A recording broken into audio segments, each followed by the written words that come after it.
Let's go. Where's the share screen? You're live. You're live, it says. All right. Back again, peeps. This couldn't wait. So this just landed in my space, in my messages, and I clicked on the link. I still can't track and believe it. It's probably still just hearsay and speculation. But the heading grabbed my attention nonetheless. So that's why I named this live stream. So if you were on the live just before about Charlie Upham, VC, VC and Bar MID mentioned in dispatches, I'm back again. Yes, it is still Wednesday. It is still hump day, and it is still early afternoon. But when I receive a a message which has a link, and the message said we might find out who Sergeant Ballbag is after all, and then I click on it, and then I see this as the heading. Well, then I'm going to jump into it and have a read. So I'm going to go through this. It's not. Well, I suppose it's longer than what I thought. There's obviously some people in the comment section there, but this is interesting. So this is this community. Linda Duval's post, "We stand with Ben Roberts-Smith, VCMG." So this is on Facebook. I am a member, or is it a member? I joined this group. Proud of it. I got nothing to hide from it. But I'm not on Facebook usually. I don't even post stuff on Facebook. So, but I do get links from followers of my channel. So shout out 3 Nuts. Is it 3 Nuts? I think it's 3 Nuts X3 for the link. And so I've clicked on it. It's brought me here. So let's get into it. SAS witnesses in Ben Roberts-Smith case told their names may become public. SAS troops. Oh, don't worry, that's just the F for SAS troops stunned after, that's the halfway mark, stunned after being told they need court order to remain anonymous for blockbuster murder trial. That's strange. Okay, dozens of former SAS soldiers who could be called as witnesses in the Ben Roberts-Smith murder case have been told by the Office of the Special Investigator their identities are no longer protected and they will have to apply to a judge to remain anonymous. Isn't that, is it surprising? I don't know. Is it surprising that they've changed their position or that there's been a change of position? That just seems to be the ongoing Blinken chorus of the Australian government at the moment. We've changed our position. Why should anyone be surprised if the OSI, or the Office of the Special Investigator, would all of a sudden change and remove the ability for soldiers, ex-soldiers, ex-operators from the SAS and or current operators? I'm not sure. I wouldn't imagine it would apply to current operators because obviously they're still currently serving. But ex-operators, yeah, I suppose to a degree. Well, actually, no, not really. I don't understand why ex-operator needs to have their identity hidden. They're not operating or working in that space anymore, and this is a pretty significant trial. But anyway, it seems like the Office of the Special Investigator, or they've been told by the OSI, their identities are no longer protected, and they will have to apply to a judge to remain anonymous. Oh, well. The letters shocked some veterans of the elite regiment, no doubt. I'm sure it shocked a bunch of veterans from the regiment. I would say it probably shocked those that are for RS, as well as those that are against. But I would imagine and assume, I'm making an assumption here, that the shock is probably more towards those that were testifying or that are testifying against RS. That would be my take in terms of where that shock has come from. The letter shocked some of the veterans of the elite regiment who appeared in a defamation case mounted by Mr. Roberts-Smith and were granted pseudonyms to testify for or against the famous ex-corporal. 2 sources with first-hand knowledge of the case said potential witnesses have been told they are no longer covered under a Defence Department regulation known as protected identity status. Again, change their position maybe, or the defence is not looking to provide any support, which again wouldn't be surprising. They didn't throw any support towards Heston Russell. They are not throwing any support, it seems, to veterans that, by their supporters capping whatever the funding is and or used to be and or now is for veterans that are struggling to whatever that figure is. I think it's 5K or something like that. Pretty mad. Anyway, 2 sources with first-hand knowledge of the case said potential witnesses have been told They are no longer covered under a Defense Department regulation known as protected identity status that prevents current SAS soldiers under a Defense Department regulation known as protected identity status. That makes sense. So, well, it doesn't make sense that they're no longer protected or covered under it. But having protected identity status makes sense from the perspective of if you're working in an SF space, it's pretty important that you maintain that. But here, that prevents current SAS soldiers, commandos, and some other soldiers from being named without their permission. Wow. So even current operators, as I read this, are not exempt from having their identities disclosed, whether they're for or against. That to me, I've always said, like, I can understand whether you're for or against if you're currently serving in the unit, having your identity protected. That to me seems like a no-brainer. I don't see why the public needs to know the identities of those people that are still actively serving in a special forces role, which is not mainstream media or media front facing.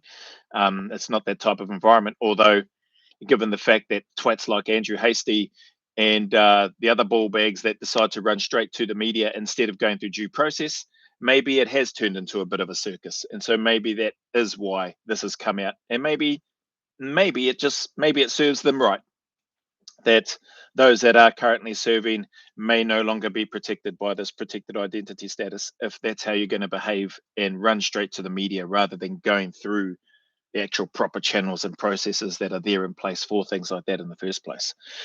Anyway, interesting. The rule used to apply to retired and ex-Special Forces soldiers, but was changed ahead of the prosecution of ex-SAS trooper Oliver Schultz on a murder charge, according to a source. Holy heck, what the truck is going on? Like, if this is true, like this may just be all hearsay. I don't know if this is on mainstream media or what. It's a Facebook post for a group of people, and I'm part of it, that have a bias towards supporting and standing with RS. I get it. So, but I don't know. This just seems a little bit. This seems a bit out the gate, even for a group that is pro RS, which again, I'm glad I'm a part of this group here.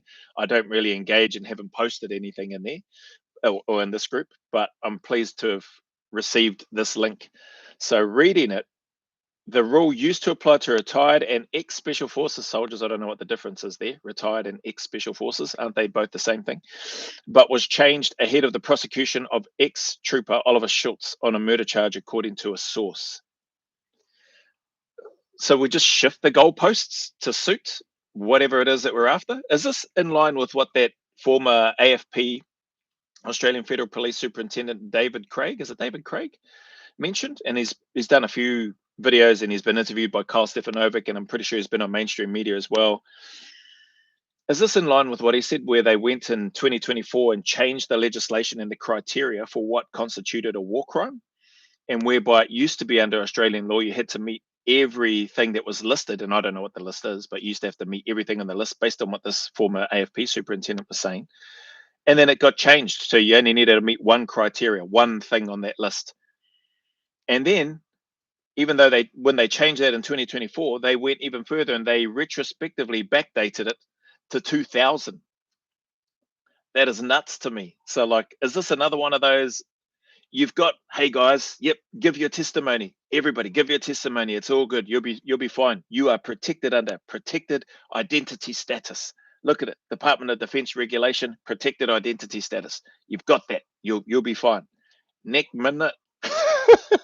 Oh yeah, nah. You you have to go get permission from a judge. What is it? You'll have to apply to a judge if you want to remain anonymous. Now, I don't know how difficult that is. Maybe that's a pretty easy thing for these guys to do, for these people to do, to get to maintain their anonymity. But you know what? I think it's good. Good job, and hopefully they get declined. Hopefully their identities are released and do come out. I think to myself, that's the least. Surely that's the least that should happen. You're dragging one man and his entire family and his entire reputation through the dirt. His mum and dad have been dragged through that as well. His partner, his children. Like, how is it that just all of this one side of these allegations gets thinking hammered, and those that are throwing the stones get to stay hidden away. You know what I mean? But anyway, seems like somebody's woken up and decided to change their undies for the day. And along with changing their undies, they've decided to blink and change, supersede, or override the protected identity status, if this is true. The development will force veterans to seek court orders, okay, if they want to testify anonymously, further complicating what has already been dubbed the murder trial of the decade. The Office of the Special Investigator, a federal agency allocated 300 million plus to pursue veterans, did not respond to a request for comment. Maybe they ran out of money, to be able to issue a communications response. So it seems like people have reached out to the OSI. Can you please explain? Can you please comment on this? You've spent 300 million to pursue veterans, not just RS or Oliver Schultz, but obviously they've spent, that's a heck of a lot of money to spend on pursuing a number of veterans. However many veterans they've been pursuing, I don't know. And what the results are, well, I don't know. There's only just the 2 arrests as far as I'm aware so far. But they did not respond to a request for comment. Wow. 300 plus million, can't even give a response to, like, what is saying yes or no going to put at risk the trial, is it? I don't think so, because it's not asking anything to do with the trial. It's asking, will the identities of SAS operators or ex-SAS operators, whether they're testifying for or against RS, will those have to come to light? And or will those individuals, if they want to maintain their anonymity, put in a request to a judge to maintain that? Like, yes or no, pretty much. Nothing to do with the case. You don't need to go into any details about the case itself. And if they ask, just go, well, that's, we can't talk about that. It's an ongoing case and the trial will happen when it happens. So not that the trial can't be prejudiced any more than it already has. What's this? The Defense Department declined to disclose when the identity rule for Special Forces veterans was changed or why. Wow. I mean, again, it's just, it makes, for me personally, and maybe it's all well and good for me to say it because I joined the army and had got to do what I wanted to do and all that sort of stuff. For the most part, there's some stuff that I would have loved to have done and been involved in, and deploying to Afghanistan with the regiment is definitely one of those things I would have liked to have done. But anyway, it just, as I read that, the Department of Defense declined to disclose when the identity rule for Special Forces veterans was changed or why. People looking to join the military, right, regardless of wherever you are, but probably even more so in Australia at this time. I wonder what's going through their minds. I'd love to speak with a person that is currently looking to apply to the Australian Defence Force, not SF, not anything like that, just the Australian Defence Force, and hear their thoughts in terms of, are they following through? Don't worry, that's just the air fryer again. Are they following through with their application? Or has all of this stuff of what's been happening in the media with war crime allegations, with the lack of support, if they just, if they've had a look at that sort of stuff, if it's working or serving as a deterrent to anybody looking to join the ADF at the moment? To me, it looks, sounds, and feels like it would be. That's from my biased lens. But I'd love to hear from somebody that hasn't served in the military yet, but is proactively in the process of looking to serve. Does it just not affect them at all? They don't think about it, or do they think like, oh, this won't happen to me, or oh, I'd like to think we're better than that now, or we've got better systems in place, or we've got better leaders in place. I'd love to hear, particularly from like I said, anybody that's new or is currently in the pipeline and the application process for the ADF, in terms of what their thoughts are. Are things changing for them, or have they just been like, yeah, I'll just leave that over there, that's outside my control, which is a good attitude to have as well, I reckon. That's outside my control, nothing to do with me. I'm focusing on me and what it is that I want to do, and I'm charging ahead. Either answer is fine with me. I'm just curious, that's all. Mr. Robert Smith's case will return to the New South Wales local court next Tuesday on September 8th for procedural hearings about the handling and presentation of evidence against Mr. Robert Smith, who is accused of being responsible for the death of 5 prisoners in Afghanistan between 2009 and 2012. So no small charges there. But again, OSI is declining to comment. Department of Defense is declining to comment. I don't know why. It wouldn't, to me, in my opinion, it doesn't cause any prejudice against the court case itself or the trial, that the impending trial that's going to happen. No, the trial is going to happen, so I can't see why it would be an issue to confirm whether or not this is the case. But particularly, when was it changed and or why? I would, come on, ADF. What's the kaupapa, bro? What's the story? Why can't you answer that? OSI, why can't you acknowledge and or answer? Is this the shifting of the goalposts again for something else? Not related to war crimes specifically this time, but related to, I guess, the anonymity, privacy, and some might say or argue the case due to the safety and security and well-being of themselves and or their loved ones, which would probably be maybe a very fair case, I suppose, if there are some retards out there that want to decide to take matters into their own hands, because there are witnesses, dare I say, who are coming out to testify, whether it's for or against. I think the part that gets me, which I've always said, is like, man, if you've got the courage and guts to come out and testify, albeit years and years after the fact, I don't know that that's very courageous. I think that's cowardly still. But let's say, for argument's sake, you've now got grown a pair and you've got some courage and you're testifying against RS in this case. Good for you. Why, if you're so convinced and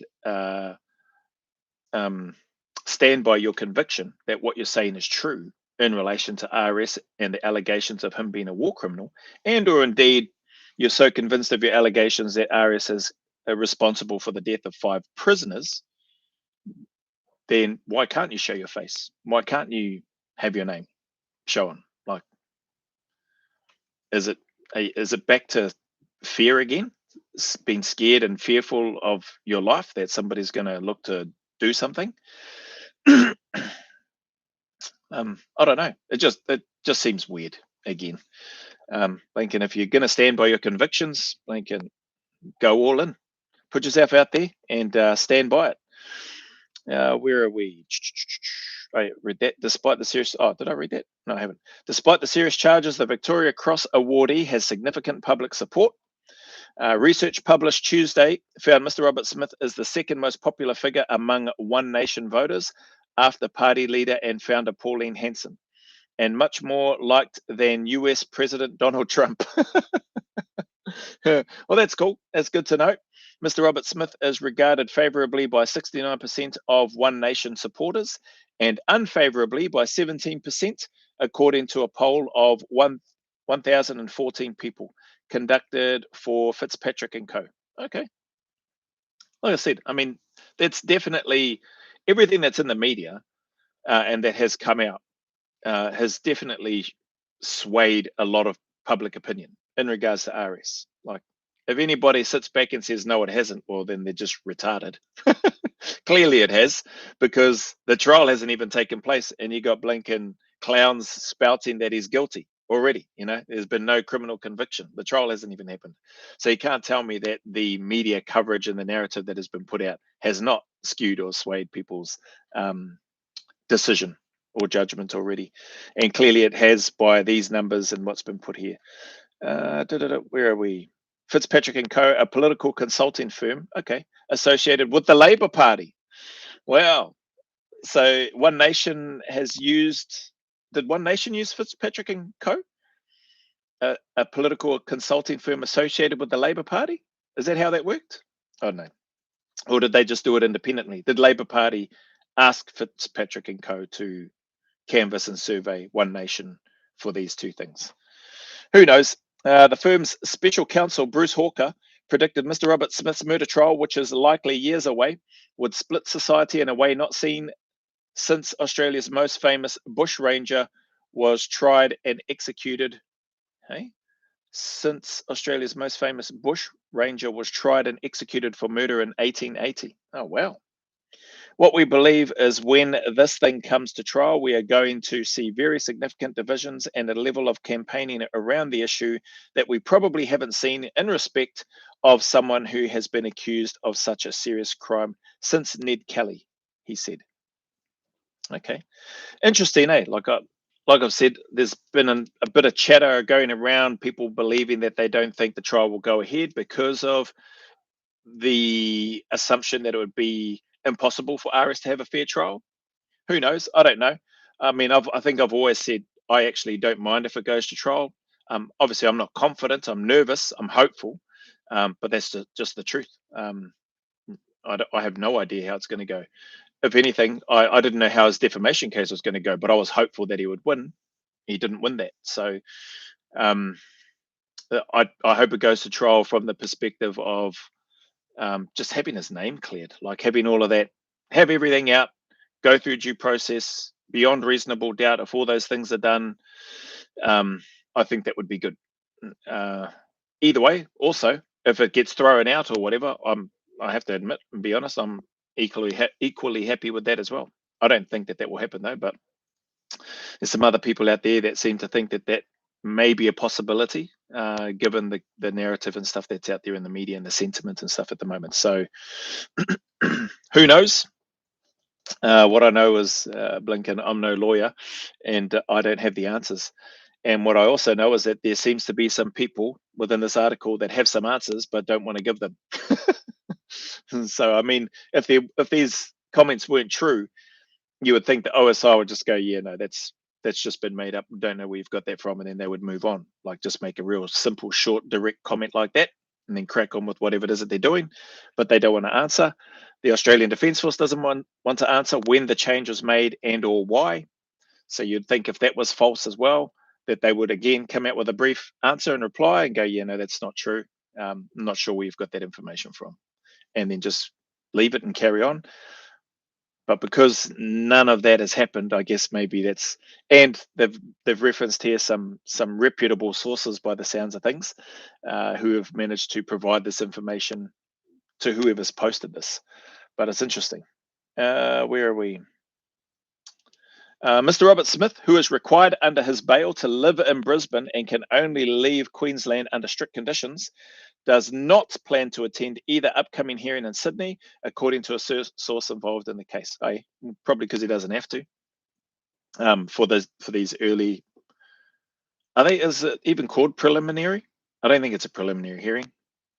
I don't know what the wording is. Maybe it is a preliminary hearing where there just sounds like it's just more sort of admin and logistics in terms of what's going to happen and how the process will work, or the handling of it, I think is what I read in this article so far. You read that. Almost 5 months after charging him with war crimes, the Federal Director of Public Prosecutions has not presented any evidence. Well, I think it's probably because they're just getting all their ducks in a row, I would imagine. Well, you'd like to think they are. if you're going to charge somebody with massively serious charges and crimes, you'd like to think that they've got the evidence ready to go. It does seem a little bit strange and surprising to me that, after 5 months, they haven't presented any evidence yet. That seems a little bit weird. Why that would be when there's been all these years leading up to, and they would have had all this information from the defamation case, I presume. Excuse me. Why you've not presented any evidence yet? I don't know. Just seems strange. It's not a. Oh, that's because they've got none. That's not what I think. I just think it's just strange that they haven't presented any yet. You'd think there'd be some, unless there's something around, once they present their evidence, that they can't present any more. So maybe they're waiting, doing all their checks and balances, crossing their T's, dotting their I's to try to make sure that they've got everything that they want to present. Like, again, I don't know. I don't know if they can just, periodically or sporadically, here's the first lot of evidence, here's the second lot. Like, I mean, there's 5 accounts that he's been charged with of war crime murder. So maybe, can they progressively upload their evidence, I suppose? Here's the one for this first one, second, third, fourth, fifth. But I don't know. Anyway, At Tuesday's hearing, prosecution lawyers are expected to ask a judge to approve detailed procedures for providing confidential documents and information to Mr. Robert Smith, pictured below, and his legal team, led by Perth solicitor Karen Espiner, the founder of Leighton's Law. Okay, so Tuesday's hearing, prosecution lawyers. So the prosecution, ones coming after RS, are going to ask the judge to approve detailed procedures for providing confidential documents and information to Mr. Robert Smith. So I guess the prosecution has to divulge the evidence that they've got or that they're going to be presenting against RS in order for RS and the legal defense team to then, I guess, strengthen their defense case. That's what I think anyway.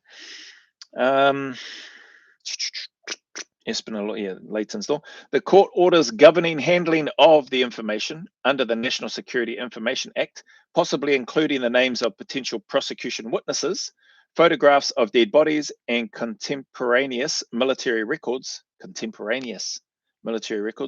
could be up to 60 pages long. Yeah, that's all right. Once the court orders have been issued. Prosecution lawyers are expected to provide Mr. Robert Smith's lawyers with 2 versions of the evidence known as a brief. Okay. So maybe in part I might have had some bits and pieces right. Prosecution, you're going to 2 versions. Why 2 versions? What does that mean? Why are you providing 2 versions of the evidence? Is that some are secret and others are, I don't know. Anyway, where was I? The part about asking the lawyer. They're going to ask the judge, possibly names. No, read that. I think it's back up here somewhere. 5 months. Tuesday's prosecution. Ask the judge to approve detailed procedures. Who writes the detailed procedures for providing confidential documents? Or is that just a generic template that they already have? Or has the prosecution written up a detailed procedure for providing confidential information? That's what popped out of my head when I was reading that earlier. So that's why I just wanted to go back up to try to find it. Like who does this approved detailed procedure for providing confidential documents? I get that they're going to be asking the judge to approve. Is the judge approving what the prosecution has formulated and put together and gone, here, this is the procedure for the detailed, for us providing the confidential documents? Interesting. Anyway, 2 versions. The first handed over will be a non-sensitive version. Okay, of the evidence in which sensitive information is redacted. An unredacted version of the brief will be provided later to lawyers who have been issued security clearances to read classified information. At the court hearing on September 8th, prosecutors are expected to indicate when that version of the brief will be shared with Mr. Robert Smith, who successfully argued in April that it would be difficult to access confidential military records in prison after prosecutors opposed his bail application. In June, a prosecution barrister, Chelsea Brain, told a judge Chelsea Brain told a judge the brief of evidence will be substantially complete and ready to serve by September 1st. Oh, well, that answers the earlier comment above, that there's been no evidence provided. We're not even at that. I mean, we're close to September, but they've already given the information. So why even bother saying that 5 months after the arrest that the prosecution hasn't even provided any evidence yet? Well, that sounds like you've just answered it down here, because this Chelsea Brain person has said that will be substantially complete and ready to serve by September 1st. Just seems like a bit of wasted time writing that in there. I could understand if there was, if there was nothing like this that's already been said, but they've just answered the question. Or not even a question. They've just answered the statement that they've put in, which seems like a naff statement that was just chucked in for no apparent reason, because the answer's here. Anyway, one of the legal complications of the evidence is the identification of SAS witnesses who gave evidence in Mr. Robert Smith's unsuccessful defamation lawsuit against newspapers owned by Nine Entertainment Company for accusing him in 2018 of war crimes. At least 138 witnesses in the lawsuit were covered by pseudonyms, an approach that protected the anonymity of SAS soldiers who provided journalists with information or were accused of executing prisoners themselves. In criminal cases, witnesses are generally expected to testify under their own names, although exceptions can be made for victims of sexual crimes and domestic violence or when national security is at stake. Well, that just sort of makes it clearer in my head. This case doesn't fit into any of those. Although exceptions can be made for victims of sexual crimes, there's been none of that. Domestic violence, there's been none of that. Or when national security is at stake. Apart from those who are currently serving in the unit, and I've always said this, apart from those that are currently serving in the unit, whether they're for or against RS, I've got no problem with their identity being kept hidden. But those that aren't, they're no longer serving, retired ex-operators, what does your identity need to be hidden for? Whether you're testifying for or against RS. I would imagine, aside from probably those witnesses just wanting to not, because apparently there was a bunch of people that just didn't want to be there in the first place in the defamation trial. Like I think they were subpoenaed to be there. That's a combination of those that were for RS, and I think even those that I think there's a couple of people that might have mentioned they didn't even know why they were there. That apart from those ones that probably like I didn't ask for this in the first place, like why am I here, and I didn't ask for it, so why are my details having to be divulged? Like I could understand those ones as well. So if you're currently serving and having your identity hidden, I get it. That should be allowed to keep that identity hidden, or the anonymity aspect. And if you didn't ask to be there in the first place, like you witnessed nothing, you saw nothing, you went there because blank and some retard said that you should be there as a witness or whatever. Like if you weren't there under your own choosing is what I'm talking about. So those witnesses against and those witnesses for RS that chose and put up their hand and said, here I am, I'll testify. I was on the ground at that time, and hey, I was on the ground too. Share their identity unless they're blinking serving, like I said. But anybody else that didn't ask to be there, that wasn't looking to blink and be there in the first place, that had no idea why they were called in the first place, they're probably the ones that are unlucky. If this goes ahead, don't even know if it'll go ahead in terms of the releasing of the identification, because the judges on those applications to have their anonymity maintained may agree with them and go, yep, no worries, you can keep your identity hidden. Defamation case. Oh, yeah, read that. Read that. In criminal cases, oh no, I read all of that as well. So yeah, it doesn't seem to be any of those things down here. The identities of 4 former soldiers who have agreed to testify against Mr. Robert Smith in return for immunity from prosecution for murder are covered by separate non-publication orders issued in the New South Wales local court. Okay, so the 4 with anonymity and immunity are they're covered. They are covered, so they're not going to have their identities disclosed. If I read that correctly, it's put in capitals there. So so those cowardly retards are still blinking their sweet as in terms of keeping their anonymity and immunity from any sort of prosecution. But it's all in the pursuit of truth and justice. Yeah. While many former SAS soldiers are open about their membership of the regiment, including Liberal MP Lincoln Wankdrew Wasty, that twat, some are concerned that being connected to allegations of abuses during the war could expose them to a terrorist attack. Terrorist attack? I don't know. I think that's a big call. Could be. But yeah, I don't know. Does that mean every ex-operator who's been on socials, done a podcast, done an interview, deployed on operations, whether it's Iraq, whether it's Afghanistan, like whatever, does that mean that they're all under or concerned about a terrorist attack? I don't know. I don't think so. But anyway, preserving his accuser's anonymity may disadvantage Mr. Robert Smith, who will need to convince jurors to disregard the prosecution evidence against him. Who will need to convince jurors to well, I think that both prosecution and defense have got a job to do to try to convince jurors So apparently that's what this is supposed to be, a jury trial.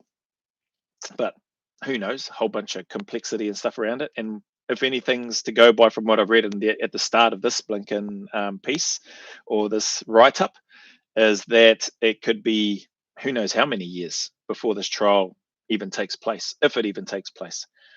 Maybe the Australian government's waiting until they've got more Muslim people in the country as part of the immigration. Maybe they're waiting until they get more ISIS fighters in country, more of those facing hardship but want to come to Australia. Maybe they're waiting for those that were Australians that left, turned their back on their country, joined ISIS supporters, their boyfriends got whacked, and now they want to come back home with the Blinken, the offspring that they have that have been indoctrinated with ISIS ideology. Maybe they want to wait for that to happen to build up their numbers and then run the trial.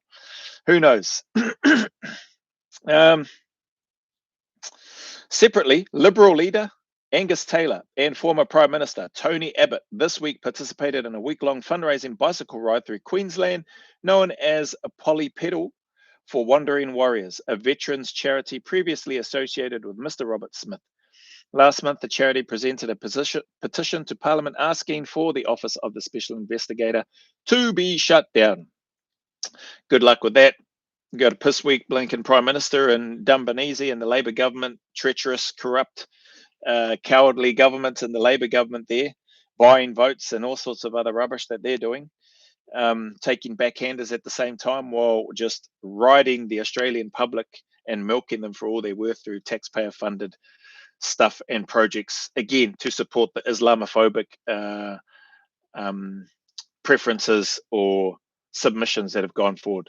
They need more mosques and they need more pamphlets. Maybe they're going to start doing pamphlets for the immigration people coming into Australia about how not to rape women and children, and and maybe they'll spend the money and putting that into different languages as well, like in the UK. Making crazy, crazy, crazy. All right, interesting little write up. Who wrote this? Oh, it doesn't say who wrote it.